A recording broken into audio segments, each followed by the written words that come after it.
Bismillahirrahmanirrahim. Alhamdulillahi Rabbil alamin. Wa la aqibatu lil muttaqin. Wassalatu wassalamu ala sayyidina Muhammad as-sadiqul wa'dil amin. Wa ala alihi wa ashabihi ajma'in. Amma ba'd. Assalomu alaykum va rahmatullohi va barakatuh. Islomda farzand tarbiyasi deb nomlanadigan darsimizni navbatdagisi. Payg'ambarimiz sollallohu alayhi vasallam aytadilar: "Kafa bil mar'i ithman an yudayya man yaqut." O'zi ovqatlantiradiganlarni, ya'ni kishi o'zini oila a'zolarini zoya qilishi shu kishi uchun yetarli gunoh. Zoya qilishi deganda nima nazarda tutiladi? Har bitta odam Alloh unga bir farzand bergan bo'lsa, yediradi, ichiradi, kiydiradi, uni bir uy bilan ta'minlaydi va boshqa ishlar bilan ovora bo'ladi. Ammo zoya qilishlik qaysi? Zoya qilishlik degani shu oila a'zolarini, farzandlariga Allohni tanitmasligi, dinni o'rgatmasligi. Mana shu narsa kishi o'zini oila a'zolarini zoya qildi deb tushuniladi. Ya'ni qator aytamiz, yediradi, ichiradi, kiydiradi, dunyosini ta'minlaydi-yu, ammo iymoni, e'tiqodi, aqidasini, tarbiyasiga e'tibor bermaydi. Agar kim shunday qilgan bo'lsa, demak bu kishi uchun yetarli gunoh shu ish. Otalar o'zining farzandlarini yaxshi ko'rishligi Alloh taolo ularning tabiatiga qo'ygan bir xususiyat. Ota borki, yaxshi ko'radi bolasini. Bu tabiatda bor narsa. Masalan, tabiatingizda bor qilgan ish uchun shu ishni qilsangiz, ajr olasizmi, yo'qmi? Masalan, kechki ovqatni qilib yesiz. Shunga savob bormi sizga? Yoki saqotib ketdingiz, ustingizni yopib oldingiz. Savob bormi, yo'qmi? Bunga savob yo'q. Sog'liqni saqlash vazirligi buyruq chiqardi. Har kuni kechki payt 8 da ovqat qilib yeyilsin dedi. Bu kulgili narsa bu. Chunki bu narsani buyurmasa ham o'zi hamma qilaveradigan ish bu. Demak, otalar bolalarni yaxshi ko'rishligi ularning tabiatida bor. Xohlaydimi, xohlamaydimi ota bolasini yaxshi ko'radi.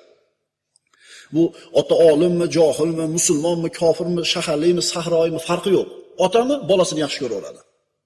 Masalan, yosh bolalarni bir kasalxonasiga borsangiz, bolasi og'riyotgan ona yig'laydi. Bu ona musulmonmi, kofirmi, qaysi millat vakili, buni farqi yo'q. Chunki onaning qalbida ham bolaga nisbatan muhabbat albatta bor. Demak, inson o'zini tabiatida bor bo'lgan ishlarni qilganiga ajr olmaydi. Balki tabiatida yo'q bo'lgan narsalarda qilganiga ajr oladi. Otalar farzandlarini yaxshi ko'rishligi tabiat. Ammo farzandlar otalarini yaxshi ko'rishligi taklif. Farzandni qalbida ota-onasiga nisbatan muhabbat bo'lishi, ularni yaxshi ko'rishligi shariatni farzandlar ustiga qo'ygan taklifi. Bu narsa uchun ajr oladi. Bu narsa uchun ajr oladi. Qachon uni tarbiya qilganiga savob oladi? Qachonki diniga, e'tiqodiga, aqidasiga e'tibor qilsa, namoziga qarasa, ibodatiga qarasa, shunda farzandiga inoyat qilganligiga ajr oladi. Demak, ota faqatgina agar bolasini sog'ligi, kiyimi, ta'minotini e'tibor qilsa, dinini, axloqini, tarbiyasini bee'tibor qoldiradigan bo'lsa, bu narsa uchun ajr olmaydi. Shuning uchun bolalar haqida Qur'onda bitta oyat keladi. Astagfirullah. Bolalarni inoyat qilish to'g'risida. Yusikumullohu fi auladikum lizzakari mithlu hazzil unsayayn. Ya'ni shu meros berishlikda farzandlarga bir Alloh taolo yaxshilik qilishligini vasiyat qiladi.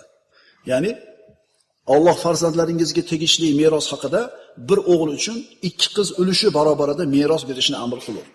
Bolalar haqida bitta oyat bor. Ya'ni 2 ta qiz bolani ulushi bitta o'g'il bolaga beriladi. Yosh bolalarga mana shu farzandlaringizga meros bo'lishida adolatli bo'linglar deydi. Boshqa oyat yo'q farzand haqida. Chunki farzandga bo'lgan muhabbat aytdik, insonning tabiatida o'z-o'zidan bor narsa. Ammo farzand ota-onasini yaxshi ko'rishi, ularning xizmatida turishligi bu endi taklif. Ya'ni bu ibodat bu. Demak, inson farzandning tabiatida yo'q bu narsa. Astagfirullah. Va qada robbuka alla ta'budu illa iyya va bil validayni ihsana. Parvardigoringiz yolg'iz uning o'ziga ibodat qilishlaringizni hamda ota-onaga yaxshilik qilishlaringizni amr etdi. Imma yablughanna indakal kibar ahaduhuma aw kilahuma fala taqul lahumā uff va la tanharhuma va qul lahumā qawlan karīma.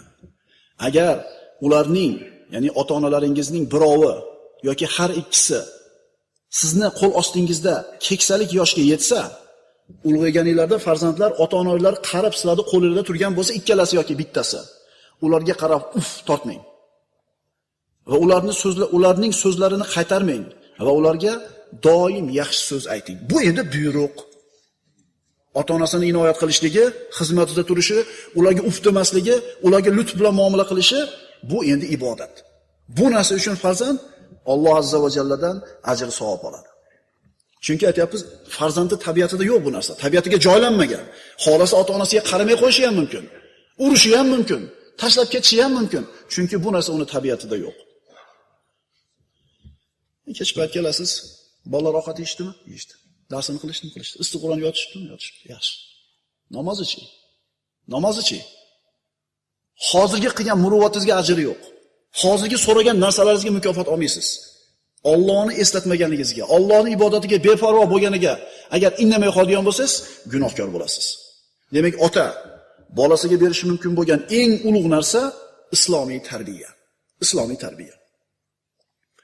Alloh taolo Qur'oni Karimda Mujodala surasida shunday deydi. Astaidu billah.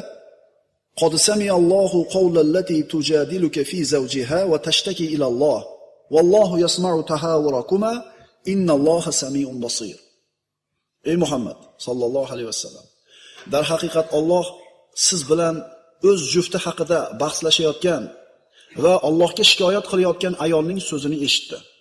Alloh sizlarning basti javoblaringizni eshitdi. Albatta Alloh eshitguvchi, ko'rguvchidir. Sahobalardan Avs ibn Somit roziyallohu anhu ning ayoli Havla binti Salaba roziyallohu anhu majmai Payg'ambarimiz sollallohu alayhi vasallam oldiga keldi. Havla binti Salaba kelib aytdi: "Yo Rasululloh, erim men yosh vaqtimda uylandi, chiroyim bor edi, molim bor edi, qarindosh urug'larim ko'p edi. Endi yoshim qarib, qornim kattayib, oilam yo'q bo'lib, molim tugagandan keyin endi kelib sen menga onamni kuragi kabi haromsan dedi. Menga haromsan dedi. Menda uni bolalari bor dedi. Chunki ularning tarbiyasi bilan men shug'ullanaman. Agar o'zim bilan olib qolsam, och qolib ketishadi." Qarang, otasi ularni boqadi, men tarbiyasi bilan shug'ullanaman. Otasi tirikchilik qilib, non topaman deb ko'chada yuradigan bo'lsa, betarbiya bo'lib qoladi bolalar. Chunki otasi ko'chada non topaman deb yuradi.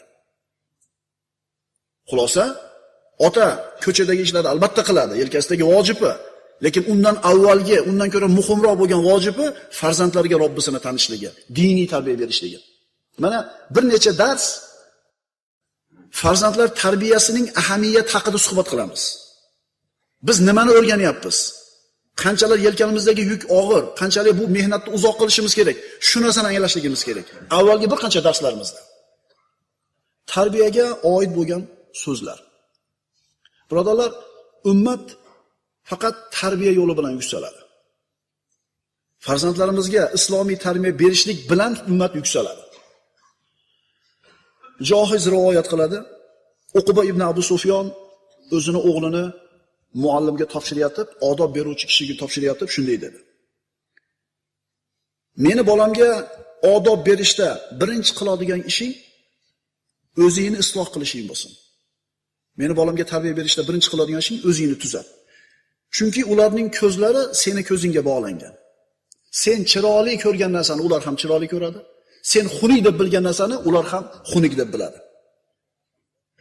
Kimdan ta'lim olyapti bolalarimiz? O'shunga e'tibor berishimiz kerak ekan. Masalan, behayo kiyinib yurishlikni madaniyat deb biladigan o'qituvchining qo'lida bo'lsa, bolangiz o'sha narsani madaniyat deb biladi. Avratlarni yopib, qizlarimiz hayosi bilan, ibosi bilan ko'chada yurishligini bu qoloqlikning alomati deydigan muallimani qo'lida bo'lsa, bularga nisbatan qarash ham shunaqa bo'ladi. O'qituvchi, muallim, murabbiy tarbiya beradigan qanaqa odam bo'lsa, o'quvchilar ham xuddi shularda. Shuning uchun kimdan ta'lim olayotganligini farzandlarimizga qarab qo'yishimiz kerak bo'ladi.